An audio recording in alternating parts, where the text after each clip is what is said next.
வணக்கம் மக்களே. நேத்துக்கு எபிசோட் நம்ம பார்த்திருப்போங்க. அதுல நம்ம மொட்டை கடிதாசின்னு சொல்லி நம்ம பாருக்கு ஒரு லெட்டர் வந்து அதுல பார்வையும் அமித்தையும் பத்தி சேர்த்து எழுதி இருந்துச்சு. அது யாருன்னு சொல்லி கடைசியில பார்த்தா எஃப்ஜே சொல்ல திவ்யா எழுதியிருக்காங்க.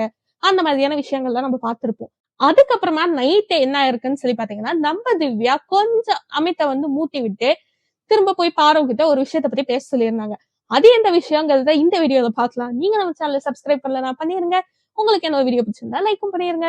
சோ இத்தனை விஷயம் நடந்து இருக்கும்போது அன்னைக்கு நைட்டு பாரு தனியா போய் உட்கார்ந்து இருக்கும்போது நம்ம திவ்யா அமித்தை கூப்பிட்டு ஒரு விஷயத்த சொல்றாங்க. இந்த மாதிரி உங்களோட நேம் அந்த லெட்டர்ல ஸ்பாயில் ஆன மாதிரி இருக்குல்ல, சோ அத வந்து உங்களுக்கு வந்து ரெக்கவர் பண்ணணும்னு சொல்லி நினைச்சீங்கன்னா நீங்க வந்து நாளைக்கு ஒரு ஸ்கிட் மாதிரி பண்ணுங்க அப்படின்னு சொல்லி சொல்றாங்க. நம்ம அமித்தும் ஆன்ட்டு சொல்லி மண்டையாட்டிட்டே இருக்கான்னு வைங்க. அதுல ஆக்சுவலா அமித்தோட பேர்ல ஸ்பாயில் ஆன மாதிரி எல்லாம் இல்லைங்க. ஆனா ஆல்ரெடி பேசிக்கா பார்த்தா அந்த லெட்டர்ல எந்த அஃபென்சிவும் இல்ல. ஆனா ஒரு வார்த்தை இருக்கு. அந்த ஒரு வார்த்தை ரொம்ப தப்பாவும் ஃபீல் ஆகுதுன்னு வைங்க.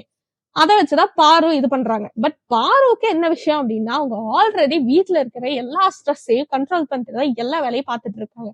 இந்த டாஸ்க்லயே ரொம்ப ரொம்ப கஷ்டப்பட்டு வேலை செய்யற ஒரே ஆளுன்னு சொன்னா அது வந்து பார்வதி தாங்க. ஏன்னா எல்லாருமே என்ஜாய் பண்ணி தான் அவங்க வேலையை பார்த்துட்டு இருக்காங்க. பட் பாரு வீட்டுல இருக்கிற எல்லா வேலையும் பார்க்கணும், சமைக்கணும், ஸ்டூடெண்ட்ஸுக்கு சாப்பாடு போடணும், இத்தனை விஷயம் இருக்கும்போது அவங்க அதை ஹேண்டில் பண்றது ரொம்பவே ஒரு பெரிய விஷயம் தான் நான் சொல்லுவாங்க. அண்ட் பாரு வந்து அதை ஹேண்டில் பண்றதுங்கிறது தான் எனக்கு ரொம்ப பெரிய விஷயமா ஃபீல் ஆகுது.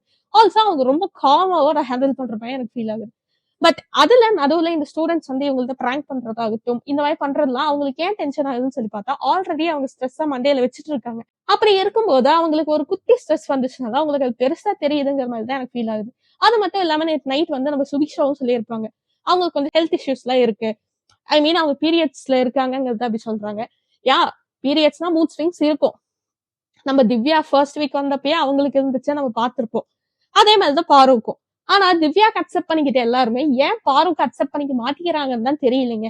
இத சொல்லவே நம்ம அமித் ஒரு பக்கம் கேர்ள்ஸுக்கார அந்த 3 days தானே, அதுக்காக இப்படி எல்லாம் பண்ணுவாங்களா அப்படிங்கிற மாதிரி பேசுறாரு. ஃபர்ஸ்ட் உங்களுக்கு என்ன சார் தெரியும்? அந்த மாதிரிதான் எனக்கு இது கேட்கணும்னு தோணுதுங்க. ஏன்னா ஈஸியா சொல்லிடுறாங்கன்னு வைங்க. அவங்களுக்கு அதை பத்தி முழுசா தெரிலன்னு விடணும். அண்ட் பார்வை எவ்வளவு காமா இருக்காங்கன்னு தெரியும் நமக்கு. மூட் ஸ்விங்ல அவங்க இருந்தா அது எப்படி இருக்குங்கிறதும் நமக்கு தெரியும். ஓகேங்களா? ஏன்னா நார்மலாவே கத்திட்டு இருக்க ஒரு ஆளு மூட் ஸ்விங் வரும்போது எப்படி இருப்பாங்கன்னு தெரியாதா? ஆக்சுவலி அவங்க பயங்கரமா உட்கார்ந்து அழுகிறதே அதனாலதானே எனக்கு ஃபீல் ஆகுது. ஆல்சோ இத ஒரு விஷயமா பெருசா எடுத்துட்டு போயிட்டாங்க.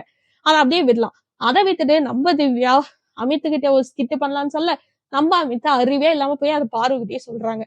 என்னன்னு சொல்லி பாத்தீங்கன்னா, இந்த மாதிரி நீ பண்ற டார்ச்சர்ல நான் வந்து இந்த மாதிரி ஓடிட்டேங்கிற மாதிரி ஒரு லெட்டர் எழுதி வச்சுட்டு போயிடுறேன். சோ நம்ம ஜாலியா இருந்தது, அதுக்கப்புறம் சண்டை போட்டது, அப்புறம் ஓடிட்டேங்கிற மாதிரியா இத ஒரு ஸ்டோரியா கொண்டு வந்து ஸ்டோரியாவே முடிச்சு வச்சிடலாம் அப்படிங்கிற மாதிரி அவர் சொல்றாரு.